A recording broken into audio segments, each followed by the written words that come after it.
Praise the lord. ప్రభునందు ప్రియమైన సహోదర సహోదరులందరికీ నా హృదయపూర్వక వందనాలు తెలియజేస్తున్నాను.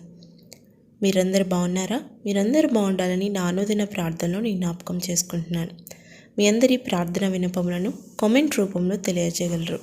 ఈరోజు మీ కొరకు దేవుని వాగ్దానం, యాకోబుకు రాసిన పత్రిక 1:12. శోధన సహించేవాడు ధన్యుడు. అవును ప్రియులారా, దేవుడు మరి యొక్క చక్కని వాగ్దానంతో దేవుడి రోజు మనతో మాట్లాడుతున్నాడు. సాధారణంగా మన జీవితంలో అనేకమైన శోధనలు మనం చూస్తూ ఉంటాం. సాధారణమైన మనుషులకు కలుగు శోధన తప్ప మరి ఏమీ మనకి కలగదని దేవుని వాక్యం సెలవిస్తుంది. మన జీవిత ప్రయాణంలో అనేకమైన శోధనల గుండా, వేదనల గుండా, బాధల గుండా మనం వెళ్ళాల్సి ఉంటుంది.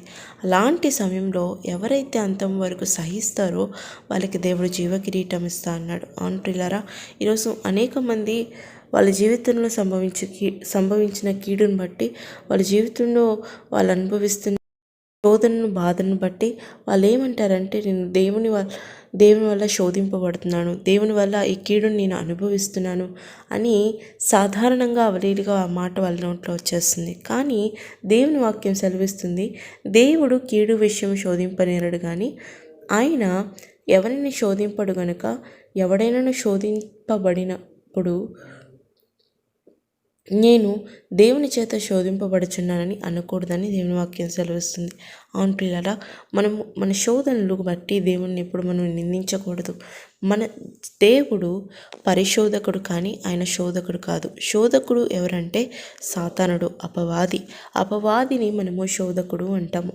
యోబు జీవితంలో మనం పరిశీలించినట్లయితే యోబుని దేవుడు ఎంతగానో ఆశీర్వదించాడు. కానీ అపవాది యోబుని శోధించడానికి, యోబు యొక్క విశ్వాసమును, యోబు యొక్క ఆత్మీయతను బలహీనపరచడానికి సాతానుడు యోబును శోధించాలని ప్రయత్నిస్తాడు.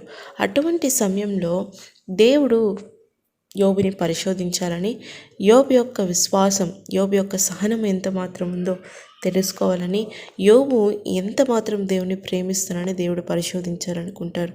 ఈరోజు మన జీవితంలో కూడా ఎన్నో శోధనల గుండా మనం వెళ్తూ ఉంటాం.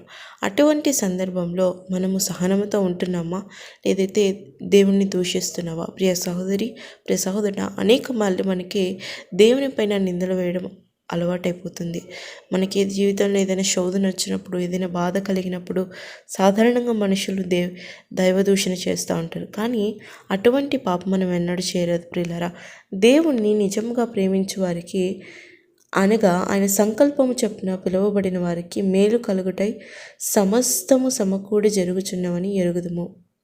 మనం ఏదైతే దేవుని యొక్క సన్నిధిలో అడుగుతున్నామో, మనం ఏదైతే మన జీవితంలో అనుభవిస్తున్నామో, మనం ఏదైతే శోధనల గుండా మనం వెళ్తున్నామో, ఒకవేళ నువ్వు వెళ్తున్న పరిస్థితి ఎటువంటిదైనప్పటికీ, నువ్వు వెళుతున్న శోధన, ప్రియ సహోదరి సహోదరుడా, వెళ్తున్న శోధన ఎంత భయంకరమైనప్పటికీ, ఎంత బాధలు గుండా నువ్వు వెళ్తున్నప్పటికీ, నువ్వు అంతం వరకు సహిస్తూ దేవుని పైన విశ్వాసం, నిరీక్షణ కలిగి ఉన్నవాడు వ్యక్తివైతే దేవుడు నేను ఎంత ప్రేమించుతావో దేవుడు నీ జీవితంలో అంత గొప్ప కార్యాలు జరిగిస్తారు. అవును, ఎవరైతే దేవుణ్ణి ప్రేమిస్తారో, దేవుని సంకల్పం చొప్పున పిలువబడతారో, ఆయన పేరు పెట్టబడిన జనులు ఎవరైతే ఉంటారో, అనగా నువ్వు నేను మనమందరము మన జీవితంలో కలుగు ప్రతి శోధన దేవుడు చివరికి మేలుగానే మారుస్తాడు. ఆయన యోబు జీవితంలో సాతానుడు శోధన తెచ్చినప్పటికీ తన యొక్క విశ్వాసమును, తన యొక్క ఆత్మీయతలో ఏమాత్రం కూడా యోబు బలహీనపడలేదు. అదే యోసేపు జీవితంలో కూడా మనం చూస్తాం. అనేకమైన శోధనలు, అనేకమైన బాధల గుండా యోసేపు వెళ్తాడు. అలాంటి సందర్భంలో కూడా దేవుణ్ణి ప్రేమించడము, దేవుని ఆరాధించడము, దేవుని పట్ల తనకున్న విశ్వాసం ఏమాత్రం బలహీనపడలేదు, కానీ ఇంకా దగ్గరగా దేవునికి జీవించాడు. ఈరోజు మనము కూడా శోధనలు కలిగినప్పటికీ మనము దేవునికి దూరంగా ఉండకూడదు. దేవునికి ఇంకా దగ్గరగా అయితే దేవుడు వాటన్నిటి నుంచి మనకి దయచేస్తాడు. ఎలాగైతే యోబుని, యోసేపుని దేవుడు ఎలా దీవించాడో నీ జీవితాన్ని కూడా దేవుడు అలాగే దీవించును గాక. ఆమేన్. ప్రార్థిద్దాం. ప్రేమ కలిగిన తండ్రి, మహోన్నతురాని కేవలాది స్తోత్రం చెల్లించుకుంటున్నాం. అయ్యా, ఇంతవరకు బిడ్డల్ని కృపతో నడిపించినందుకు వందనాలు. అయ్యా, గొప్ప వాక్యంతో బిడ్డలతో మాట్లాడిన రీతిని బట్టి వందనములు. అవునా తండ్రి, శోధన సహించేవాడు ధన్యుడని మీరు మాట్లాడుతున్నారు. మా జీవితంలో అనేకమైన శోధనల గుండా మేము వెళ్తూ ఉంటాం.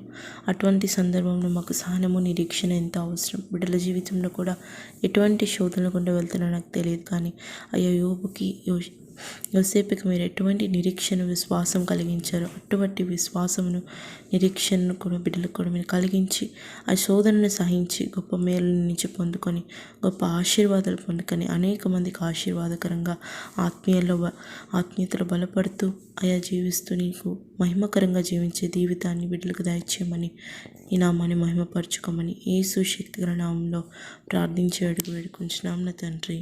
ఆమేన్.